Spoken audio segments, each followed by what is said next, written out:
Un policía siempre va a tener una historia extraña y paranormal que contar.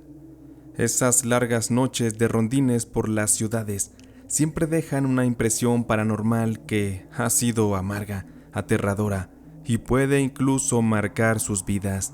En mi caso, yo fui policía desde prácticamente toda mi vida. Ahorita ya estoy jubilado, pero en aquel tiempo serían los años 80 y me desempeñaba como policía en la Ciudad de México. La delincuencia en ese tiempo estaba mucho más dura que ahora. Los crímenes y asaltos estaban por todas partes y a todas horas, de una manera horrible. Los peligros siempre fueron constantes. Día a día, siempre teníamos una situación de riesgo en la que no todos salieron con vida.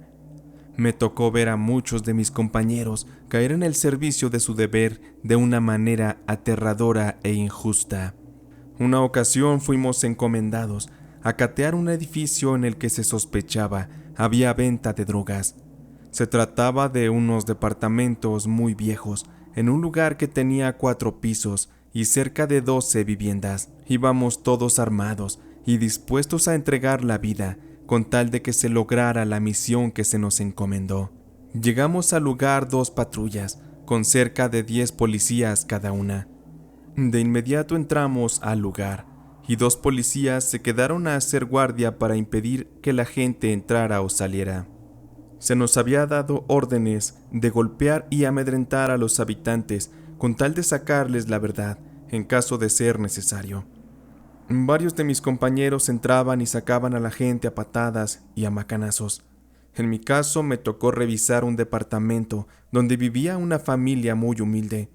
Se veían muy inofensivos y en realidad creo que lo eran. Sin embargo, en ese departamento había imágenes de la Santa Muerte, había velas por todas partes, altares, figuras de demonios y contenedores que tenían inciensos ya consumidos. Es como si en esa familia se dedicaran a la brujería y a brindar servicios de limpias y todas esas cosas de ocultismo. También había hierbas de pirul acumuladas en los rincones, y la atmósfera de ese lugar era tan lúgubre, y más porque, cuando entramos ahí, tenían casi todas las luces apagadas, excepto por la tele ante la cual la familia estaba reunida viendo un programa dominical. Mi otro compañero se quedó en la puerta mientras comenzaba yo a revisar. Busqué evidencias en la sala, en la cocina, en el pequeño corral, y en las habitaciones y debajo de las camas. Fue así que dentro de un closet cayó una bolsa que era un tipo costal. Llamó mucho mi atención. De inmediato lo tomé, y un anciano que estaba sentado en una mecedora dentro del cuarto me dijo que no la abriera, que me podría pesar, y me rogaba que no la tocara. Yo sospeché que entonces se trataba de algún contrabando, o drogas, o algo que ocultaban, así que me dispuse a abrir el costal con una navaja que llevaba en la bolsa de mi pantalón. Vaya sorpresa que me llevé. Aquel costal contenía fácil unos 5 kilos de marihuana fresca recién cortada. El anciano se acercó un poco a mí, y yo le pedí que no lo hiciera. Me llevé una mano hacia donde tenía mi arma. Al hacerlo, vi su cara de molestia, y ahí me pasó algo muy extraño, porque traté de gritarle a mi compañero para que mandaran refuerzos. Sin embargo, es como si algo se me hubiera atorado en la garganta. No pude hablar. Yo tosía y sentía que se me acababa el aire. El hombre anciano, que en sí era el brujo de aquel departamento, se acercó y me golpeó el pecho 3 veces. Con eso pude nuevamente restablecerme. Volví a respirar y me sentí más tranquilo. El anciano me rogó que omitiera que vi ese costal, o me iba a pesar. Él me dijo que lo usaba para fines curativos, no para algo malo. Sin embargo, no le hice caso, y cuando intenté nuevamente hablarle a mi compañero, otra vez sentí que se me atoró eso en la garganta, y comencé a toser demasiado. Esta vez me sentí peor, sentí que hasta me podría morir. Traté de levantarme para ir hacia donde estaba mi compañero, pero mis piernas no respondían. Sentí un calambre muy fuerte que me detuvo. El anciano, ya muy molesto, me dijo: Por favor, escúcheme. Va a ser por las buenas o por las malas, como lo prefiere. Con mis manos hice la seña de que me calmaría. Yo le tenía miedo a todas esas cosas de la brujería, y ahora le tenía miedo a ese anciano. No me quedó más que ponerme a escucharlo. El viejo me dijo que ellos no traficaban ni nada, que ellos mismos cultivaban la marihuana y otras hierbas para ayudar a personas con ciertas enfermedades o a que sus dolencias fueran más leves, no para vender o para malear a los jóvenes. Me pidió que si de verdad yo omitía que había visto aquello, él me ayudaría y me haría 2 favores. De lo contrario, yo correría un gran riesgo de vida. Yo ya calmado le dije que solo hacía mi trabajo, que me disculpara.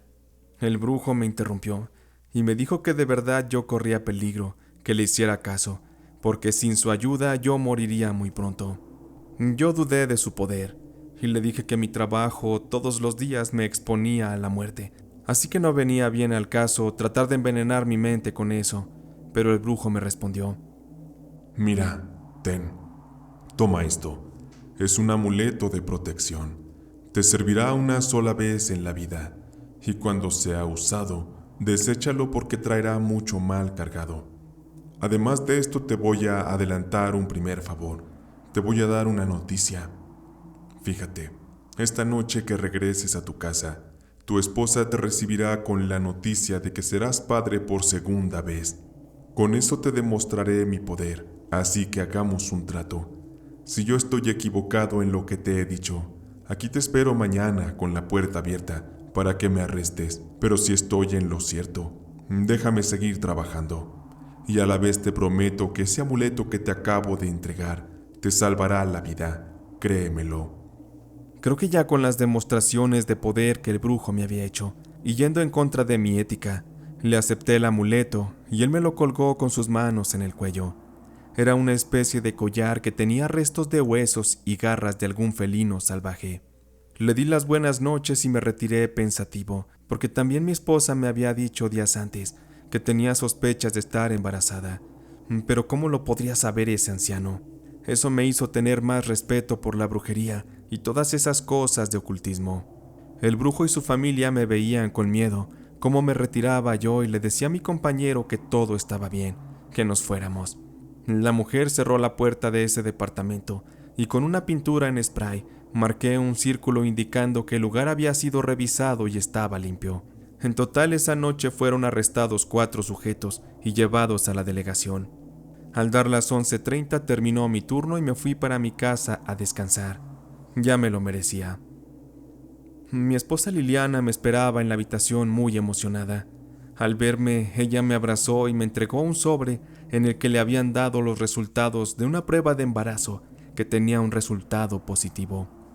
Yo me quedé pasmado por lo que me había dicho el brujo un par de horas atrás. Pero volví a la realidad y muy alegre abracé a Liliana y la felicité. Le agradecí por darme un segundo hijo. Nos acostamos a descansar y al apagar la luz, me entró mucho miedo de imaginar que de verdad mi vida estuviera en peligro y que todo lo que el brujo me dijo fuese cierto. ¿Qué iba a pasar si yo moría?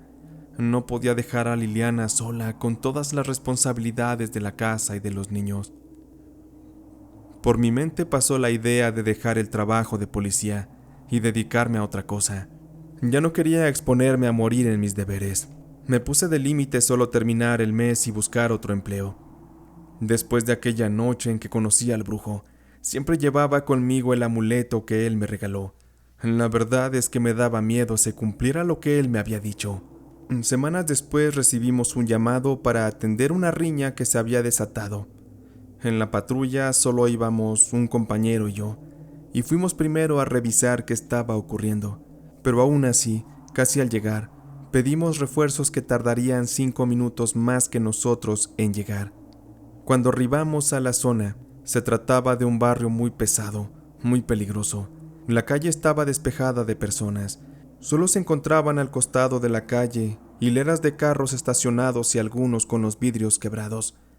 También había cristales rotos de las casas y había también sangre regada por el pavimento, producto de la violencia desatada aquella noche.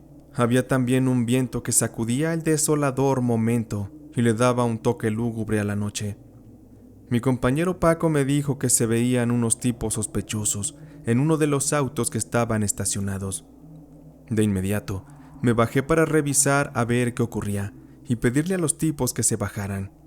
Pero, antes de llegar a escuché algo y volteé. En eso vi que otro sujeto salió de la nada y se acercó a Paco. Lo agarró desprevenido y le disparó en varias ocasiones, provocándole la muerte. Él no pudo defenderse y su cuerpo quedó tendido dentro de la patrulla, completamente sin vida. Yo de inmediato corrí detrás de otro auto y me protegí. Saqué mi pistola y comencé a dispararle al sujeto. Lo herí en una pierna. Sin embargo, él no estaba solo. Los tipos que estaban a bordo del auto se bajaron y comenzaron también a dispararme. Aquello era una feroz lluvia de balas que iban en todas direcciones. Sentí un poco de alivio de ver cómo a lo lejos ya venía otra patrulla del refuerzo que pedí. Sin embargo, al asomarme, solo logré verla por un instante. La luz de la patrulla fue lo último que vi, pues de reojo noté que un tipo ya me estaba apuntando de cerca con un arma corta. Apenas quise hacer el movimiento para buscar dispararle, pero muy rápido escuché un sonido estruendoso que salió de su arma, y una bala impactó directamente en mi cabeza. Solo recuerdo que es como si hubieran apagado todo. Perdí al instante el conocimiento. No supe de mí, no sentí dolor. Fue algo muy extraño, pero de pronto me sentí envuelto como en una profunda oscuridad. No percibía el tiempo ni el espacio, ni siquiera podría decir que yo tenía una forma física. No sabía en dónde estaba, pero lo que sí recuerdo es que me sentía como suspendido debajo del agua. Me invadía una sensación pacífica que jamás he vuelto a sentir en toda mi vida. De pronto sentí que muchas voces me hablaban al mismo tiempo y provenían de todas partes, pero aquello me resultaba normal. Es como si yo ya conociera aquel lugar.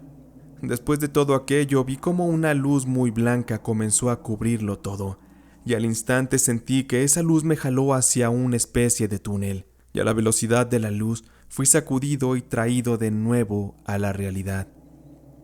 Yo desperté y me di cuenta que había vuelto a la vida. Mis ojos sentían cómo la luz de la habitación del hospital donde me encontraba le lastimaba y les costaba ver.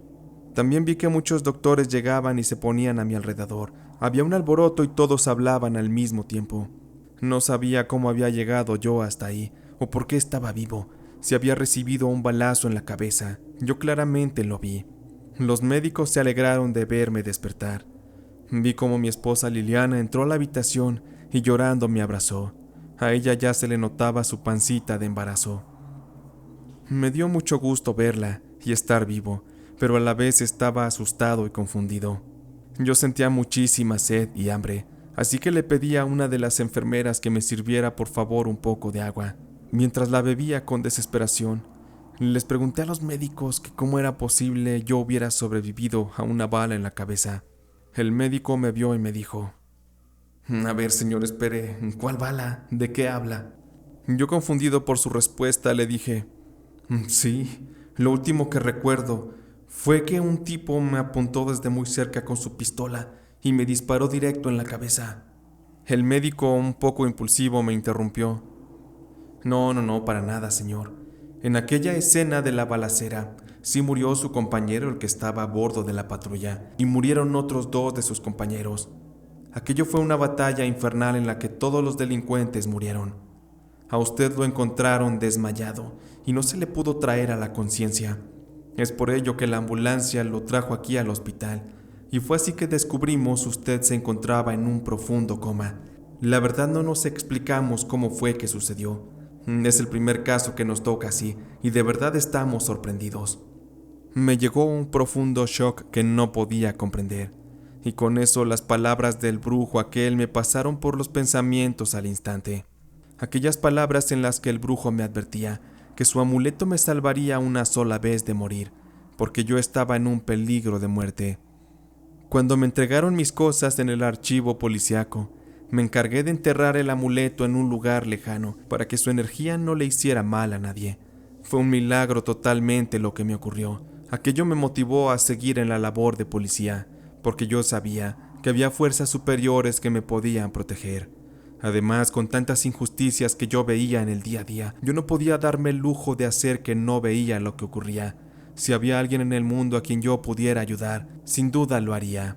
Afortunadamente jamás volví a vivir un episodio tan sangriento y trágico. Con esto pude ayudar a mucha gente, salvé muchas vidas y también Le di una buena vida a mi familia, una vida de ejemplo al servicio. Siempre agradeceré a aquel brujo que me dio esa bendición, con la cual ahora he logrado llegar a ser un hombre viejo y bien vivido. Me siento agradecido con todo aquello que está del otro lado de la vida, que fue lo que me permitió vivir esta oscura, pero también maravillosa experiencia.